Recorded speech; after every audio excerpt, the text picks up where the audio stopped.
there, my name is Anlin, and today I'm going to tell you about my favorite romantic comedy movie called My Big Fat Greek Wedding. This heartwarming movie, released in 2002, is written by a very talented Canadian screenplay writer by the name of Nia Vardalos. Nia did not just write the movie, she also stars in the film the female lead role, Tula Portokalos.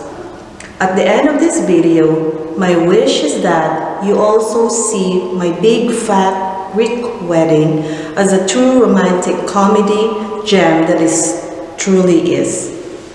For this presentation, my thesis is that the romantic comedy genre structure of this My Big Fat Greek Wedding contributes to the movie's tone of self-empowerment.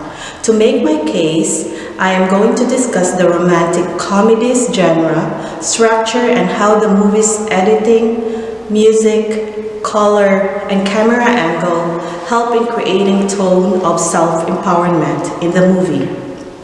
First off, let's look at the romantic comedy genre structure. Traditional romantic comedy screenplays tend to adhere to a three-act structure where simply in Act 1, boy meets girl, Act 2, boy loses girl, and Act 3, boy wins girl back. For those of you who haven't seen the movie, let me tell you the story. Heroine Tula Portokalos. She works in her family's restaurant in Chicago. Her father is quite disappointed because she is already 30 years old and she has not found a nice Greek boy married. But Tula is looking for more in life. She seems unhappy working at the restaurant, so she somehow convinces her father to let her go to college. Having completed the training, she feels empowered to take on a new career, and she ended up managing her aunt's travel agency. One day, Ian buys lunch at a hot dog stand across from Tula's work. He notices Tula's radiant beauty and confidence through the office window. He tries to get her attention but ends up being fumbled by an old lady. They fall in love and eventually decide that they want to be together for life. But Tula's family is not open to her marrying a non-Greek man. And in a last-ditch effort to win over God's blessing, Ian agrees to be baptized into the Greek Orthodox faith, effectively making him Greek. Ian and Tula was finally allowed to get married with God's blessing. Nia still remained true to the romantic comedy genre structure, which is comprised by the following genre codes. Characters. Romantic comedies comprise of a heroine, which is Tula, a hero, which is Ian, and an obstacle person, in this case, is Tula's father, Gus. Setting.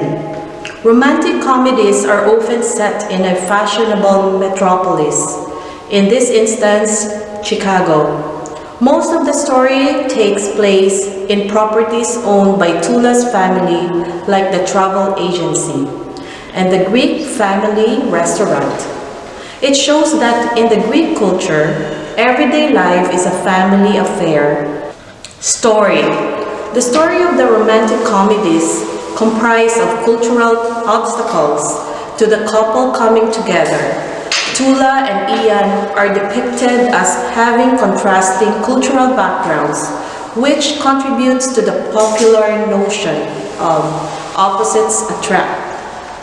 However, Tula and Ian part ways due to Tula's father, Gus, prohibiting the relationship to continue. Resolution. Self-realization motivates the lovers to overcome obstacles and form a couple because ultimately they realize they truly love one another. Ian performs a grand gesture of being baptized as a member of the Greek Orthodox Church. Gus allows the couple to unite in marriage, and they lived happily ever after. Theme: self-discovery, courtship, tension between ideal notion of love and real love are some of the themes presented in the movie, with a clear message that love and acceptance can overcome cultural differences and prejudice. Audio. The Greek mandolin instrumental is instantly recognizable in the background, which enhances feeling of the ever-present Greek culture in the whole movie. Also, Tula's voice-over, first-person narrative gives an intimate access to Tula's personal feelings. Composition and lighting. During the first act, the scene looks tight and dark. This lends a claustrophobic feeling to the scene that symbolizes Tula's growing fear of entrapment and working at the restaurant her whole life, as well as her perception of an increasingly over-imposing family. The darker lighting at the start of the movie symbolizes Tula's tired and dull existence. Then Tula meets Ian and everything looks brighter and happier. The camera angles also give meaning to the scenes. Being the head of the family, low-angle camera helps make Gus look more powerful and even intimidating to the audience. Also, fast pan is used during the climax of the story to suggest panic and thrills of the excitement of the wedding. So now, let's look at the tone of the movie. The tone of the movie is one of self-empowerment. Tone is conveyed by many elements within a scene. The clip that I will show you illustrates the tone of the self-empowerment very well. She is not stupid. She's smart. I know she's smart, so what for she needs more school? She's smart enough for a girl. You think you're smarter than me, huh? No, I mean, What do you mean? I run the restaurant. I cook. I clean. I wash for you. And I raise 3 kids. And I teach Sunday school. You know? It's lucky for me I have you to tie my shoes. Maria.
In the clip, I found 4 ways that help generate the tone of self-empowerment: editing, music, color, and camera angle. As the film writer Nia used these elements to create the tone of self-empowerment in Tula. Editing. Nia creates a montage to show the change that Tula experiences over time. A montage is a film editing technique in which a series of short shots are sequenced to condense space, time, and information. This makes the story more fast-paced and kinetic. The quick scenes show Tula's transition from frumpy to fabulous. Tula's transformation from a tired-looking 30-year-old to a sexy, accomplished woman unraveled in just over 1 minute and 36 seconds. Music. No spoken words are used during the montage. Instead of fast-paced background music, helps the transition of the scenes feel more upbeat, bright, and energized. The music remains true to the Greek theme of consistently using a mandolin guitar instrument, but in the clip, the tempo sounds faster and louder as compared to the rest of the movie. Color. The first scene in the clip is showing Tula exiting the college building after having registered for the semester. She steps out into the open atmosphere of gray and windy Chicago. Wearing an oversized dark blue coat, Tula looks cold, miserable, and old. The next scene then shows her putting on red blush on her cheeks, and as the scene progresses, Tula's surroundings become more colorful, brighter, and warmer. Nia used colors to show a change in Tula. The first scene with washed-out color inspires feelings of depression or boredom, while one with vibrant colors inspires happiness and energy. Camera angle. The persistent camera close-up add more focus to the feeling of self-empowerment. Close-ups create closeness between characters and the viewers. Personally, it forces me to feel the same way as Tula, more confident and more empowered as the story progressed. So to conclude, even though romantic comedy have predictable generic conventions that make it easily relatable to viewers, its claim on the power of love and a happy ending makes it a favorite genre for people looking to see a feel-good movie. Nia Vardalos, My Big Fat Greek Wedding, is sure to deliver that good feeling from beginning to end. And with that, I say, Opa!